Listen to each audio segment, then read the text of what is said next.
Hi, my name is Colin Lightbody, and I'm the president and founder of HR and Labor Guru, Inc. On behalf of the company, I'd like to welcome you to our OnDemand webinar series. Before we get into the presentation materials, I'd like to take a few minutes to let you know a bit about our company and also give you some insight into my professional background. First, let's talk about the company. HR and Labor Guru's goals are to provide practical, value-added, human resource and labor solutions to our clients through on-demand webinars, plus training and consulting engagements. Our company specializes in a number of areas, including the following. First is bargaining preparation and strategy formulation for labor negotiations, development of negotiations costing models and bargaining tools, identification of opportunities to reduce and/or mitigate rising labor costs, healthcare cost reduction strategies, addressing high unplanned absenteeism, including FMLA in the United States, and finally, HR analytics in terms of building effective analytics teams and identifying and executing high-value projects. Next, let's talk about my professional background. I established HR and Labor Guru in 2019 after retiring from Fiat Chrysler Automobiles, or FCA, with 20 years of service. My last position held at Fiat Chrysler was Director of Labor Economics, People Analytics and Insights, and Hourly Attendance at Chrysler World Headquarters in Auburn Hills, Michigan. In terms of labor negotiations, I have over 20 years of union negotiations experience, and I've been actively involved in numerous multi-billion-dollar deals. While at Fiat Chrysler, I was actively involved in virtually every set of national negotiations in the United States with the United Auto Workers Union since 2003, every set in Canada with Unifor, formerly known as the Canadian Auto Workers Union, since 1999, and every set in Mexico with the CTM Union since 2004. My roles and responsibilities ranged from being a bargaining subcommittee chairperson to benefits accounting, labor economics, and labor strategy expert, to negotiating with presidents of the national labor unions. In 2007, I participated in the negotiation of the transfer of Chrysler's multi-billion-dollar retiree healthcare obligation to a United Auto Workers Union-sponsored healthcare trust.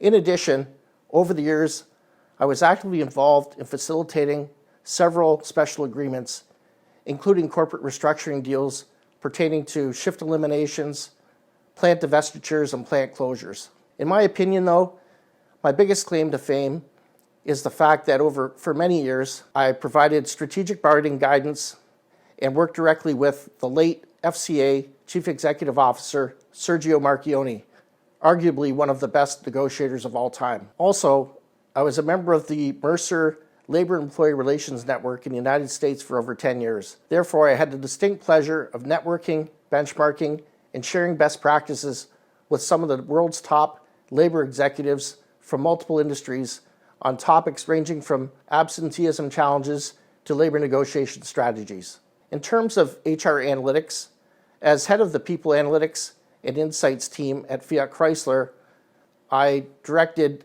numerous special studies, including the following: internal labor market maps and employee turnover studies for the salaried workforce, and deep dive studies on topics such as absenteeism and hourly hiring process for the hourly workforce. In addition, I was an active member of Mercer's HR Analytics Network, known as the Internal Labor Market Network, for over 3 years in the United States. As a member of this group, I had the opportunity of networking with some of the world's top HR analytics professionals and consultants. We regularly shared stories about growing pains, the challenges, the success stories, and the lessons learned from our unique HR analytics journeys. From an educational perspective, I'm a professional accountant, both a CPA and CA, and I was employed at Deloitte & Touche for 10 years prior to joining Fiat Chrysler. I also hold a Bachelor of Commerce degree with a concentration in accounting and finance from the University of Windsor in Windsor, Ontario, and also hold a Master of Business Administration degree with a concentration in human resources and labor relations from Wayne State University in Detroit, Michigan. Let's start off by asking the question, why should you attend this webinar? For the most part, the field of HR analytics is considered to be in its infancy stage. In many cases, it appears that organizations are creating HR analytics teams simply because they feel that everyone else is doing it. Accordingly, many of these teams are saddled with ancillary duties such as HR reporting and are initially provided with minimal resources, making it extremely challenging for them to prove their worth. The trick, of course, is to identify some quick wins and then to illustrate that the team is capable of consistently delivering analytics and insights that will add value. The intent of this webinar is to identify opportunities for HR analytics teams to add value and ultimately grow their team.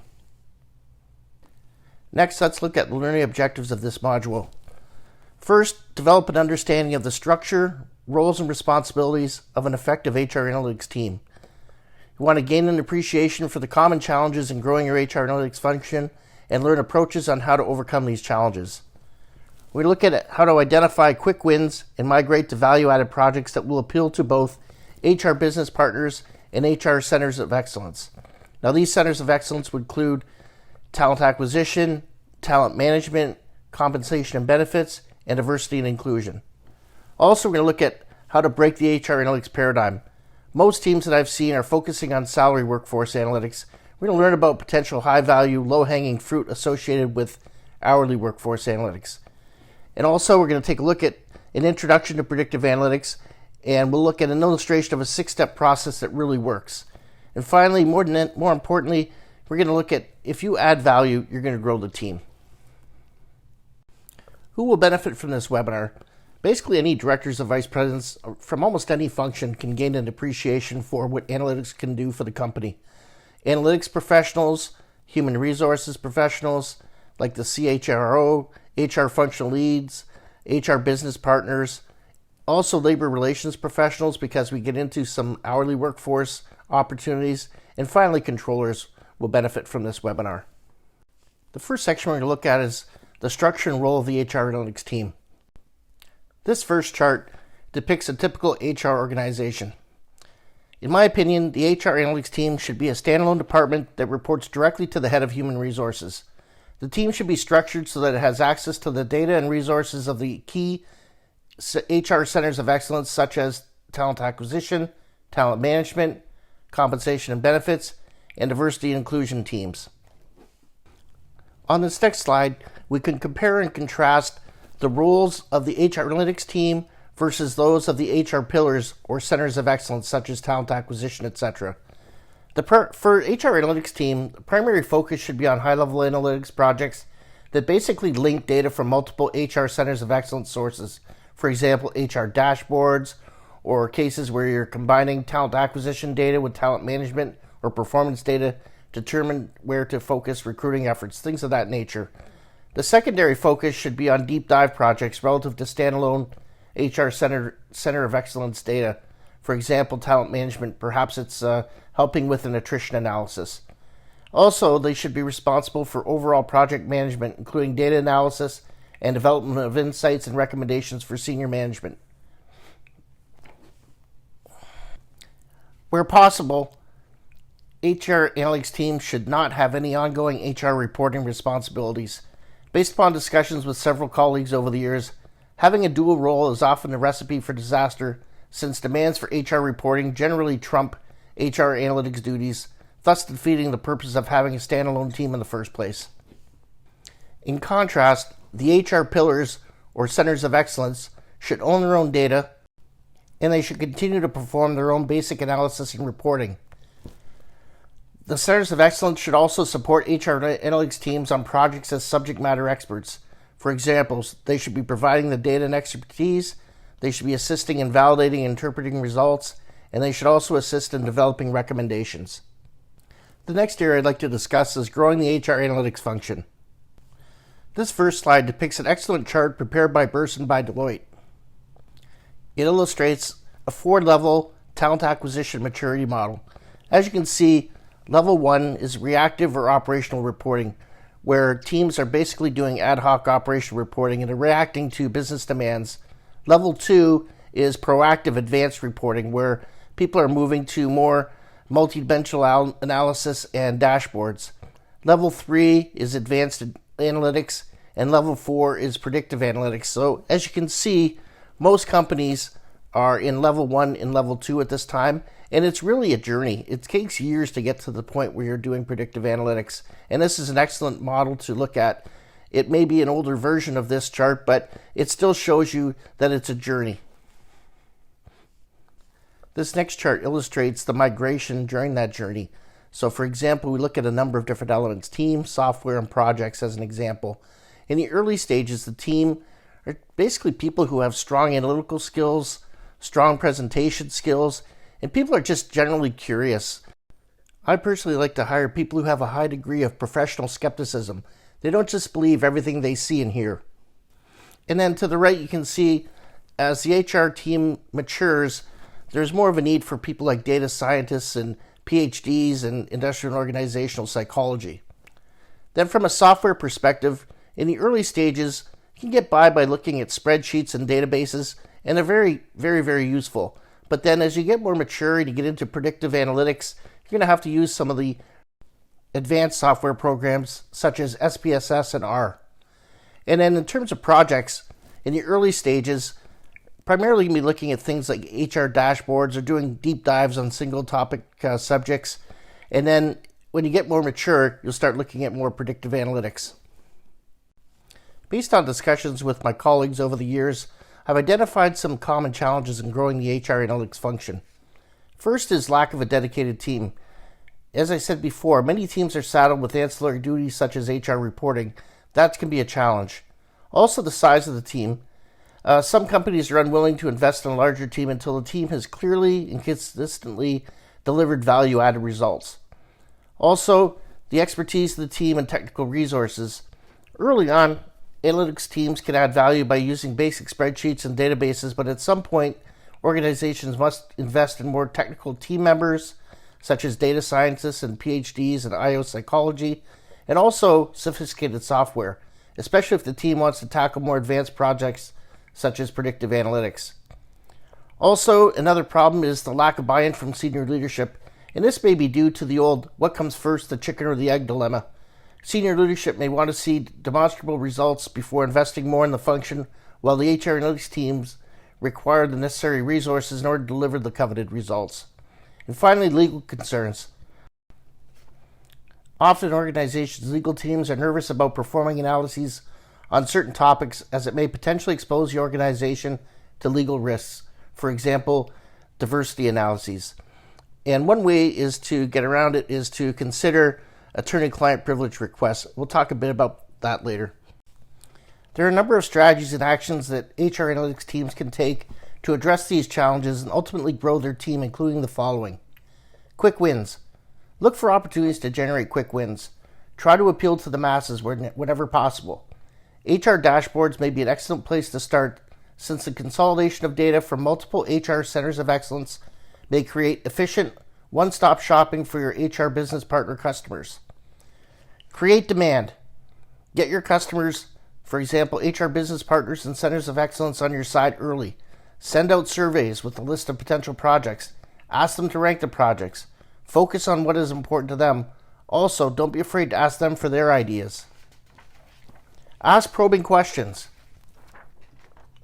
Look beyond the data when working on projects with your customers. Time permitting, consider benchmarking or taking a fresh look at overall processes, etc., in order to potentially add even more value for your customer. For example, if your company utilizes third-party administrators or experts for certain HR functions, for example, hiring, disability management, etc., don't be afraid to ask these third-party questions, open-ended questions like, what are your other clients doing that your organization is not doing? Don't assume that your internal customers have already asked these questions. Chances are they have not. Based upon my experience, these third parties are both willing and able to provide excellent insights, potentially adding significant value to your recommendations. Your customers will appreciate it and will likely reward you with accolades and more work. Also, consider staying involved. Analytics teams are often criticized for conducting their analysis, making recommendations, and then throwing the project over the fence at others to implement the proposed recommendations while they move on to the next analytics project. Time permitting, ask to stay involved throughout the implementation phase, even if it's merely attending a weekly status update meeting. Your customers will appreciate it, they'll talk to senior management about it, and will be more likely to partner with you again. Finally, just be a partner and add value. In general, be seen as a partner and business consultant to your customers, not just a number cruncher. Take the time to really understand their business and constantly look for opportunities to add more value. This should demonstrate your value proposition to senior management and ultimately allow you to grow your HR analytics team. Now let's look at these concepts in greater detail. Let's look at how you move from reactive analytics, stage 1 in the Burson by Deloitte model, to proactive analytics, which is stage 2 in the Burson by Deloitte model. HR dashboards are an excellent place to start. First, they provide an opportunity for a quick win, and secondly, they appeal to the masses because they may facilitate one-stop shopping for your HR business partners by consolidating HR pillar or centers of excellence data all in one place. For example, talent acquisition. You may have headcount data versus target, time to fill statistics, etc. Talent management. You may have attrition rates, performance management statistics, compensation and benefits. You can illustrate average salaries by grade band, and diversity and inclusion. You can have information on gender, diversity statistics, etc. all in one spot. HR analytics teams can make these HR dashboards extremely valuable to their customers by incorporating benchmarking opportunities and drill down capabilities. HR business partners will find that this is a valuable tool when they can compare their data versus targets, versus peer groups, or versus corporate averages, etc. On this next slide, we'll continue to look at HR dashboards, and we'll see that drill down capabilities can be beneficial for both HR business partners as well as HR analytics teams. Previously mentioned how important it is to ask probing questions. Well, these probing questions may actually lead to more analytics work. Let's look at talent management and resignation rate statistics example. For example, you can start asking questions like, why are resignation rates high? Look deeper at exit interview data. Where are they going and why? Is our compensation competitive? This may lead to more work. Who is leaving? Disaggregate by age, service, performance rating, high potentials. Consider doing stay interviews. So there are a number of things you can look at here. When are employees leaving? Are they leaving within 6 months of hire? If so, is there a problem with our new hire orientation? Are employee expectations too high? Are they getting a realistic job preview? So this may lead to more work. Now let's take a look at some other growth opportunities. Don't be afraid to share success stories. Talk about certain projects that you've worked on in monthly management meetings when all of your centers of excellence and HR business partners are in there. Also, solicit stakeholders for HR analytics projects ideas.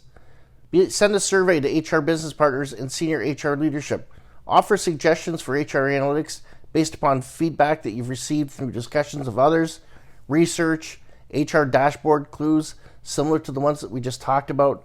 Ask them to rank their ideas and present proposed projects to senior HR leadership for review and approval.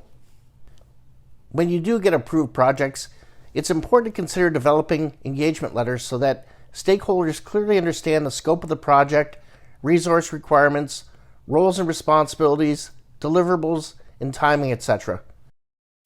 Remember that our goal here is to move from quick wins, for example, HR dashboards, to high-value projects, similar to the ones that would be identified under the Burson Stages 3 and 4, Advanced Analytics and Predictive Analytics. So next we're going to look at potential high-value HR pillar or Centers of Excellence projects. The next major section we're going to look at is potential HR pillar projects. So we're going to look at 4 different areas. First area we'll look at is talent acquisition. Secondly, we'll look at talent management. Third, at compensation and benefits. And fourth and final, we'll look at diversity and inclusion.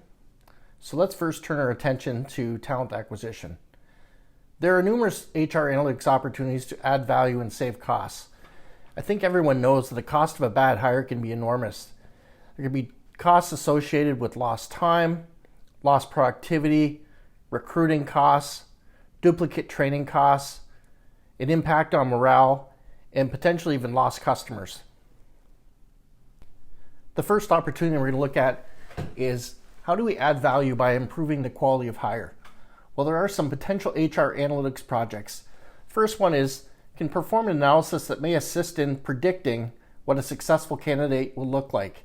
So in this case, you can examine the traits and characteristics of successful hires in the past and look for patterns. What were the characteristics of those great hires? What was their education? Did they have a master's degree, a bachelor's degree? Where did they go to school?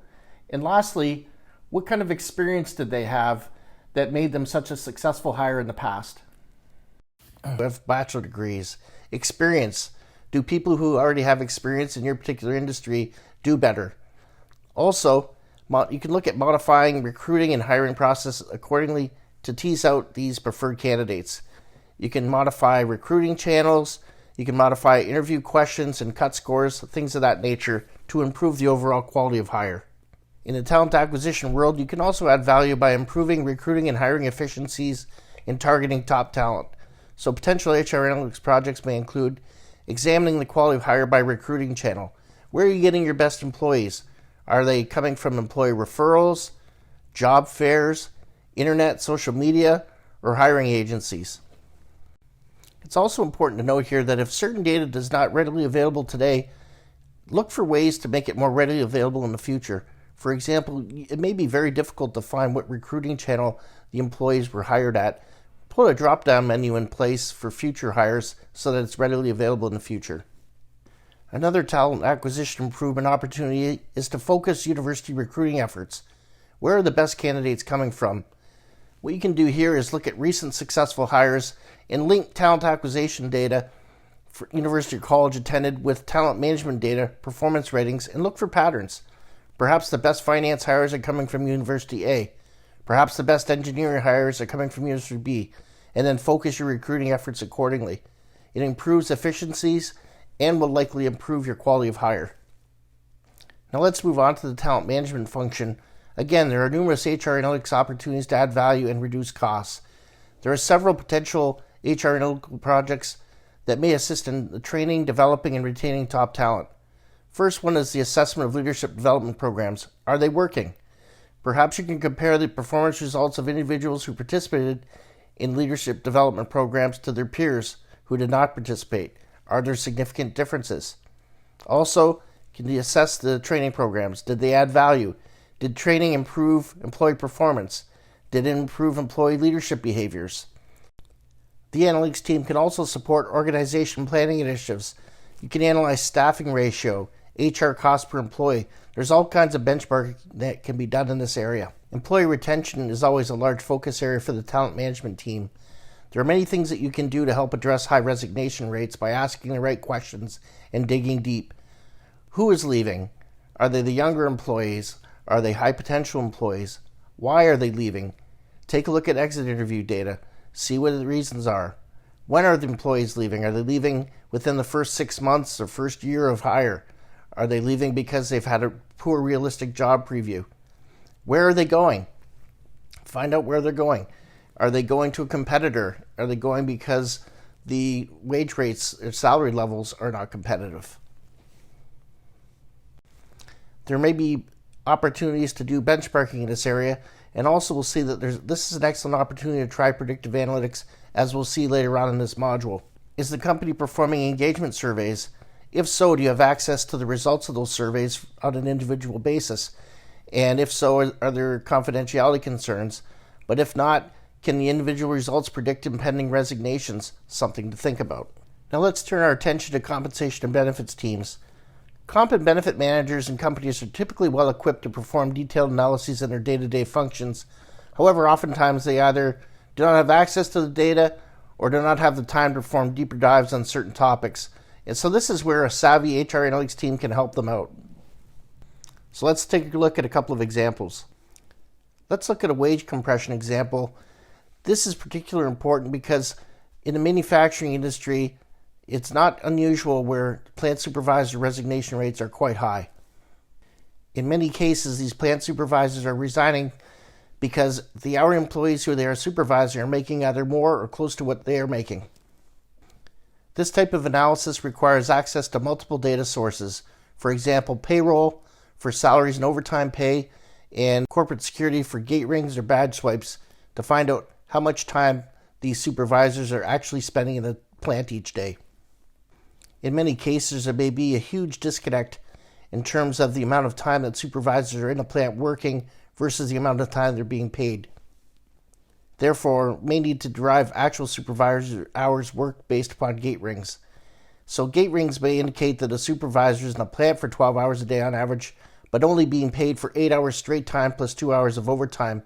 This suggests that they are working 2 hours of unpaid or casual overtime each day.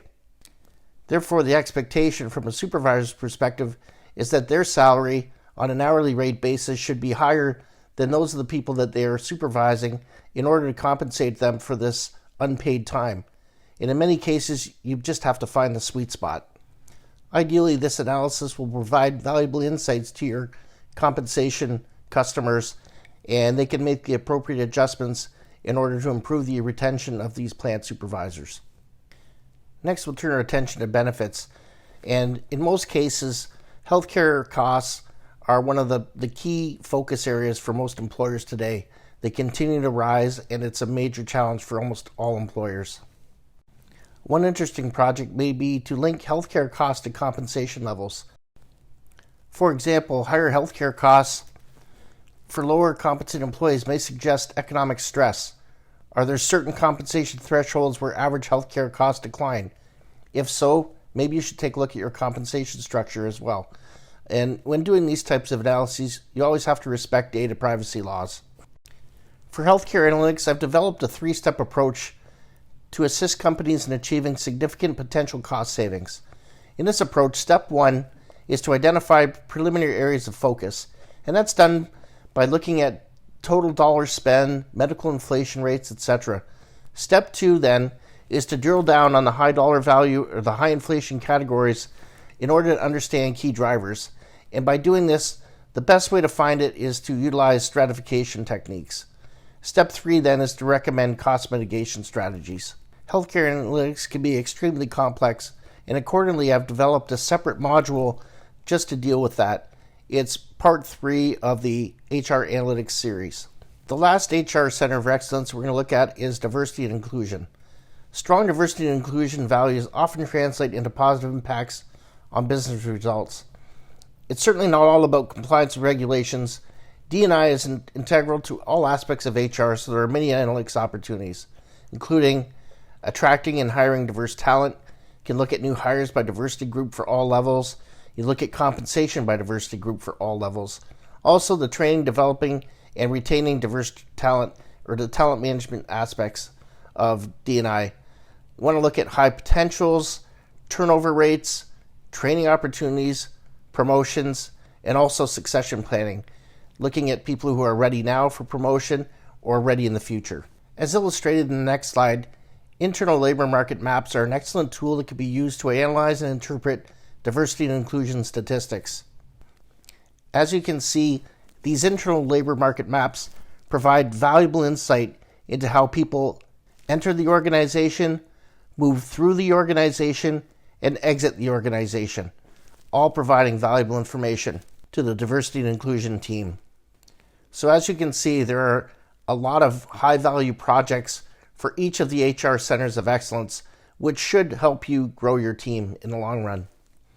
The next opportunity for building a value-added HR analytics function may be achieved by breaking the HR analytics paradigm.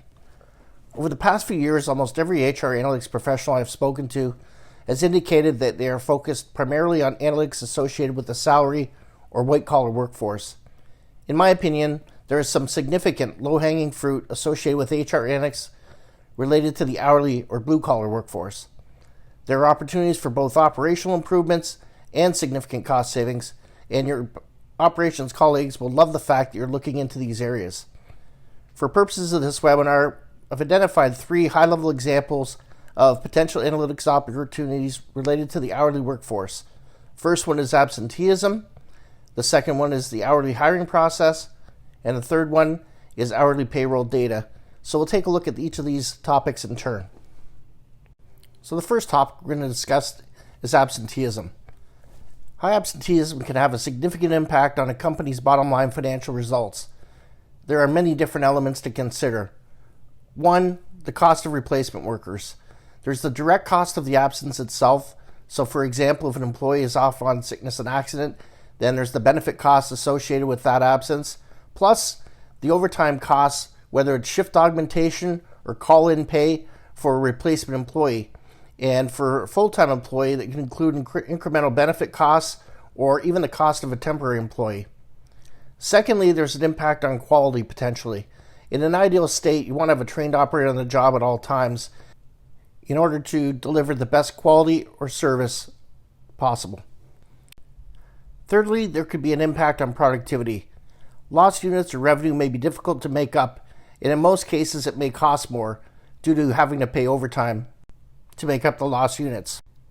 There may be a higher impact on certain industries, especially at the start of a shift. For example, in an automotive plant with an integrated assembly line, it requires that every employee be on the line at the start of the shift in order to produce one single unit. Whereas with a grocery store, if one or two cashiers don't show up, the company can still make money by pushing people through the other cashiers. And based on my discussions with others, high absenteeism is a major concern across many industries, including manufacturing, hospitality, healthcare, and service industries. And for the most part, concerns are primarily centered around unplanned absenteeism, which is things like casual absences and intermittent family medical leave act, or FMLA leaves in the United States. And based on discussions with employers from various industries, the perceived reasons for high unplanned absenteeism are varied and include the following: excessive scheduled overtime, employees just want a break, child care, elder care issues. Some employees are basically just working for benefit coverage. Others are living with parents and do not really need the money. Some people need time to attend a function, and many employers in the United States feel that their employees are misusing their entitlements under the Family Medical Leave Act in order to obtain more time off. Therefore, given the pervasiveness of high absenteeism, there's an excellent opportunity for HR analytics teams to do a deep dive analysis on absenteeism data. What many employers have found is often the 80-20 rule applies. That is, 20% of employees drive 80% of the absenteeism problems. Therefore, it makes absolute sense to utilize stratification techniques to answer key questions such as who are the high absenteeism folks? Is it the 80-20 rule, or 20% driving 80% of the absenteeism, or is it pervasive through the entire population? When are employees off the most? Is it full day absences? Are they off at the beginning of a shift, end of the shift, on Fridays or on Mondays? These can all be found out and teased out through stratification techniques. Why are people taking time off, or how are they taking time off? Is it unplanned casual absences, or are employees in fact misusing FMLA, as employers suspect in the United States? Once stratification techniques are utilized to answer these questions, analytics teams can dig deeper and look for potential solutions to address high absenteeism. Potential solutions may come from different sources. It could be from plant supervisors, it could be benchmarking. Third-party administrators can provide valuable insights as they are in an excellent position to share best practices. A thorough review of the collective agreement can sometimes uncover contractual provisions that exist but have not been utilized to date. I am absolutely convinced that hourly employee absenteeism data is worth the effort, and I strongly encourage you to look at it. And by the way, a separate Breaking the HR Analytics Paradigm module has been developed that expands on this material and also offers unique solutions to address high absenteeism. The second opportunity that we're taking a look at is the hourly hiring process. Across many industries, it's not uncommon to hear that operations groups are critical of their human resources team for a couple of things. One is for recruiting poor quality employees, and the other is they're critical of the time to fill job openings. Often the complaints center around the following key issues: high turnover of employees, high absenteeism, sometimes lack of attention to detail or poor quality, low employee engagement, as evidenced by the fact that employees are not regularly putting forward kaizens or employee suggestions, sometimes safety concerns, and then, as mentioned before, just a long time to fill job openings. Therefore, the HR analytics team's focus should be to assist the talent acquisition team on improving both the quality of hire and the time to fill open positions. The first thing we'll look at is quality of hire. The talent acquisition team should be working with their customers and asking the question, what are the characteristics of a successful hire? Once that question is answered, the HR analytics team is in an excellent position to look at the relevant data. For example, should they look at attendance, attention to detail and quality, employee engagement measurements, safety records, performance appraisals, things of that nature in order to see who the good performers are and who they aren't and what characteristics they have. You should be asking the questions, are there signals in the hiring process that predict top employees, whether it be test scores, interviews, or interview scores, and then also begin to look at how can we modify the hiring process to attract and tease out the best job candidates. These are all things that the team can do with the talent acquisition team to improve the process and improve the quality of hire. The second aspect to look at is time to fill. And you can conduct a deep dive analysis in the actual hiring process itself or the funnel and look at the pipeline statistics. Questions to be asked are, what are the fallout rates at the various steps, at the background check, at the interview stage, etc.? What are the per candidate costs at each step? Are candidates being screened out efficiently and cost effectively at the appropriate step? In this case, you should consider benchmarking, and as mentioned before, don't be afraid to ask your third-party administrator to share best practices if applicable. A review of the hourly hiring process is an excellent cross-functional project and may assist you in growing your HR analytics function.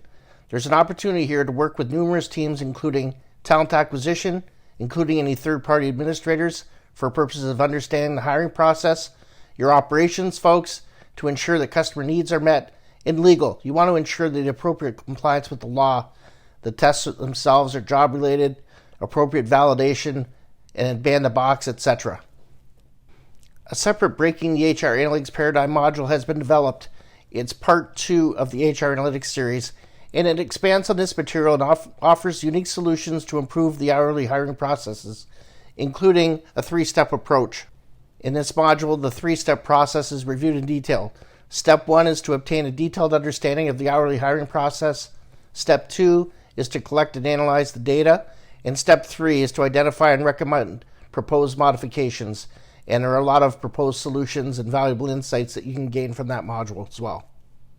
The third example of breaking the HR analytics paradigm is taking a look at hourly payroll data. As noted, most companies run payroll statistics, but many companies do not necessarily conduct deep dives on the data in order to really understand the root cause behind anomalies. There are numerous opportunities for HR analytics teams to conduct deep dives on payroll data, including the following 3 examples. First example is high overtime employees. The first step is really just to stratify payroll data.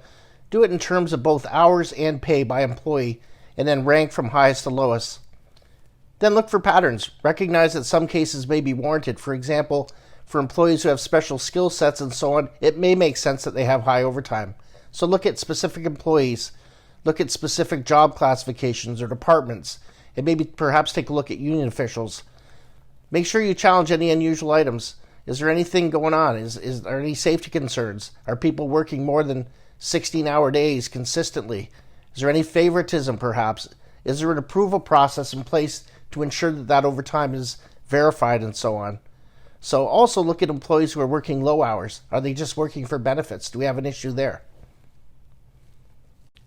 The second area to take a look at is union official pay for those of you who have union represented employees. Now this can often be a sensitive topic and there are a number of factors to consider, so stratify your pay by union official. Is there high overtime? If so, why? Are they augmenting shifts because they have one of their people that are representing moving to another shift? Are they doing union versus company business? Is there a proper approval process in place to ensure that the pay is valid? Things of that nature. And finally, again, for those of you who are union representative, take a look at grievance pay. It may make sense to stratify grievance payouts. Look at it by employee or by supervisor, and also look at by type or reason. Why are these grievance payouts occurring? Is it because of overtime equalization, as an example? Things to consider here may be, is there an appropriate approval process in place for the payouts? Is there any favoritism going on? Are supervisors just trying to keep the peace? Are there other remedies other than a financial payout in order to make this whole? So these are all types of things you can look at with hourly payroll data. As mentioned before, a separate Breaking the HR Analytics Paradigm module has been developed that expands on this material and offers unique solutions to address hourly payroll concerns. Now the last section of this module is an introduction to predictive analytics. Predictive analytics require much more sophisticated analysis and methods. For example, the utilization of multiple logistic regression models and the creation of predictive algorithms. This module does not address the technical aspects of predictive modeling. On the other hand, it simply offers an illustrative example of how to approach predictive analytics from a process perspective. So I've created a basic approach as follows. Step 1 is to determine the area of focus. Step 2, select relevant variables to include in the model. Step 3, obtain data and conduct a driver's analysis. Step 4, develop impact charts in order to illustrate results. Step 5, create a predictive algorithm. And Step 6, summarize results and make value-added recommendations. For illustration purposes, we'll look at the process of developing a model to predict employee turnover. Step 1 is to determine the area of focus. In this case, the area of focus is employee turnover, as mentioned earlier. It's always good to review your project scope with legal before doing anything and address any of their concerns. If you anticipate concerns, it may make sense for the legal department to request the study from the HR Analytics group under attorney-client privilege. Step 2 in the process is to select relevant variables to include in the model, with an emphasis on relevant. Variables are typically selected based upon availability and perceived impact on the outcome. Variables may either be readily available, things such as employee salary or university level, or may need to be derived, things such as distance to work or the difference in age between a supervisor and an employee. Also, it may be extremely helpful if the variables or attributes are summarized into logical categories for reporting purposes later. Example categories and corresponding variables for an employee turnover model may include the following. First, pay and performance attributes. Maybe things like salary percentile and performance ratings. Secondly, for personal attributes, may include things like distance to work, whether or not you're an ethnic minority, gender, degree level. Third, team attributes may include things like performance rating versus a team average, or the age versus team average. And then finally, supervisor attributes, things like age difference between employee and supervisor, or supervisor performance rating, or whether or not the employee's gender is different than that of the supervisor, things of that nature. Step 3 is to obtain the relevant data and to conduct a driver's analysis.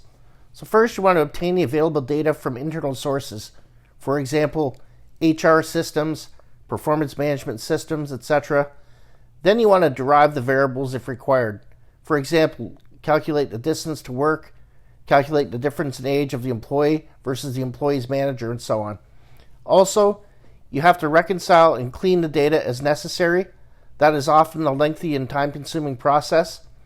And where possible, it's good to use multiple years of data if it's available.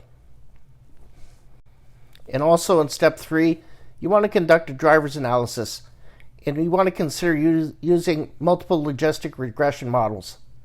In this case, you want to ask questions: do each of the attributes increase or decrease the likelihood of an employee resigning in the next 12 months under an employee turnover model? And in fact, impact charts are an excellent tool to illustrate the relative impact. On the next slide, you can see an example of an impact chart. In this case, impact charts assist in illustrating the degree of impact that the various attributes have on the likelihood of an employee voluntarily resigning from the organization. That's with all other variables held constant. So on this chart, if the bars are to the right of center, employees are more likely to resign in the next 12 months. And if the bars are to the left of center, employees are less likely to resign in the next 12 months. So in this chart, the attributes that would suggest employees are more likely to resign would be the attribute of having a low-performing supervisor, cases where distance from work is greater than 50 miles, or if salaries are less than the 75th percentile. On the other hand, employees' attributes, they're less likely to resign if they have a high-performing supervisor, if they were rehires, so they quit the company and were rehired back, or if their salary is higher than the 90th percentile. So as you can see, impact charts are an excellent tool to share valuable insights. Step 5 is where we create a predictive algorithm. and variables selected to participate in the algorithm are typically the ones that have the highest predictive power. In addition, you may find that there's diminishing marginal return effect with certain variables. You may find that 8 variables get you about 80% of the way there in terms of predicting, and when you add that 9th variable, it only adds maybe another 1%, so it's really not worth tracking that extra variable. And this model is effectively designed to predict future outcomes based upon past experience. That's the thing that we have to keep in mind here. It's not 100% accurate, but it is a good tool. The other thing to think about is that the predictive model should be used as a tool only. Models can create both false positives and false negatives, so you have to keep that in mind. And also, you have to consider the human factor. These models can't be relied upon to make all the decisions for you. And the last step is step 6, where we summarize results and make value-added recommendations. At this point, we want to review the results with legal and/or senior HR leadership as applicable first. That way you can verify direction with respect to the review and distribution of results and recommendations to others, especially if there's things that are considered to be sensitive. So in this particular example, it may make sense to consider preparing lists of high retention risk employees for your HR business partners. Consider ranking the employees, for example, by high risk to low risk of leaving, and maybe from high performers to low performers. This will allow your HR business partners to focus their attention. For example, conduct your stay interviews with the high impact employees first before moving down the list, because time is valuable for these HRBPs. Also, consider identifying the reasons why individual employees are considered a high retention risk in order to tailor specific retention efforts.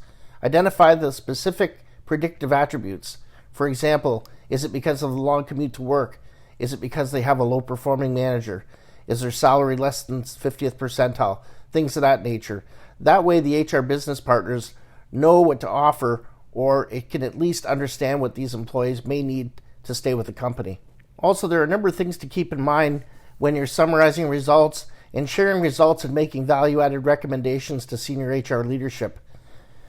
The leadership may not always like what they see and hear, or may be frustrated that they may not be able to do anything about it. For example, the company is not in a position to give employees a 10% salary increase across the board, but at least you can target and help them, point them to employees who may be worthy of an increase in order to retain them, especially if they're high performing. It's also important to provide insights to increase awareness of the real reasons that employees may be leaving. Often, exit interview data is often misleading, as employees may not want to burn any bridges, so keep that in mind. Also, it's very important to provide practical recommendations, so that maybe the recommendation in the case is ensure that high potential employees are paid at the 75th percentile or above, or the 90th percentile or above, recognizing again that the company is not in a position just to give a 10% increase in salary across the board. It's also important to highlight to senior leadership that some of these recommendations may have minimal or no costs. For example, pairing a high-performing employee with a high-performing manager, or recommending giving employees options to telecommute 1 or 2 days per week if distance to work is high and are high-performing employees. Well, that's it for the 6-step process. Hopefully this gives you some guidance and insight into what you might expect when you're performing a predictive analytics project. So I'd like to summarize the Building a Value-Added HR Analytics Function module as follows. Firstly, it's important to clearly define the structure, the roles and responsibilities of the HR Analytics team. I think we've made points of it's best just to focus on HR Analytics and not have other ancillary duties such as HR reporting to do. And it's really important that the HR business partners in centers of excellence know exactly what their roles are and what to expect from the HR Analytics team as well. Also, HR Analytics, it's a journey, not a race. We saw the Burson by Deloitte chart, and most companies are in that first 2 stages, and it really does take years to get to the point where you're regularly working on predictive analytics projects. Also, there are numerous opportunities to grow the function and move from quick wins to deep dives. As we saw in the module, it's a great idea to start with things like HR dashboards, where you have a chance to appeal to the masses, and then move into some deep dive projects as well. We saw with the HR pillars or the centers of excellence that there are many interesting projects to work on in talent acquisition, in the talent management, in the compensation and benefits, and also diversity and inclusion work streams. So don't be afraid to try out some of those projects. Also, breaking the HR analytics paradigm. Recognize that there is low-hanging fruit in your hourly employee data. We looked at 3 prime examples: absenteeism, the hourly hiring process, and take a look at your payroll data. There's a lot of low-hanging fruit there. And predictive analytics, it is complicated, and it's difficult for many people to start, but the important thing is try to understand the thought process first, and hopefully you got something out of the 6-step process that we talked about here. And the bottom line is, if you add value, you're going to grow the team. Thank you for taking the time to participate in our on-demand webinar today. I am pleased to inform you that HR and Labor Guru has 3 distinct on-demand webinar series with a total of 7 modules as follows. First, we have the Reduce Your Labor Cost series, and there are 2 modules in this series. Secondly, we have the Bargaining Preparation series, and again, there are 2 modules in this series. And finally, we have the HR Analytics series, and there are 3 modules in this particular series. I would like to take a few minutes to talk to you about the content in the respective series. In a few instances, certain strategic concepts are introduced at a high level in one module, and then for those of you who are interested, presented in a deeper dive format in another module. I will attempt to highlight these situations as I quickly walk you through the module highlights. First, let's talk about the Reduce Your Labor Cost series.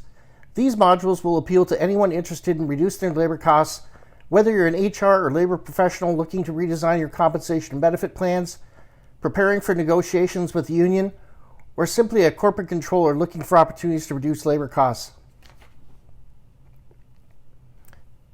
Part 1 of the Reduce Your Labor Cost series deals with compensation and workforce composition. In this series, you'll develop an in-depth understanding of the numerous financial elements that should be considered when calculating all-in labor costs.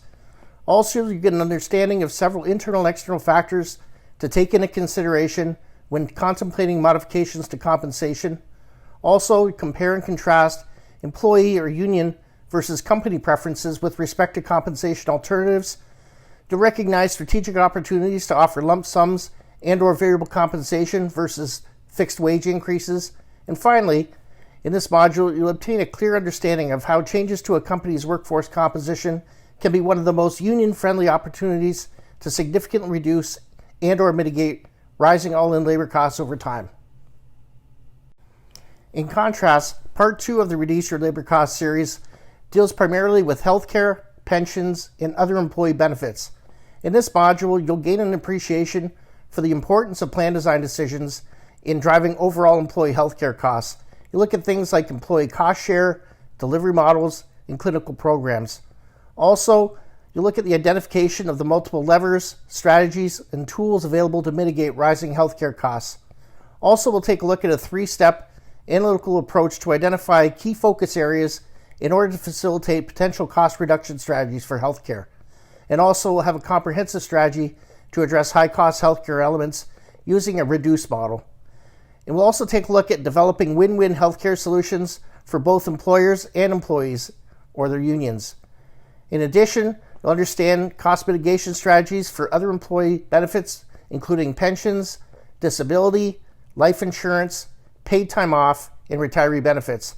And finally, we'll learn about proven strategies aimed at reducing other post-employment benefit obligations and costs related to retiree benefits. Secondly, let's talk about the Bargaining Preparation and Strategy Formulation series.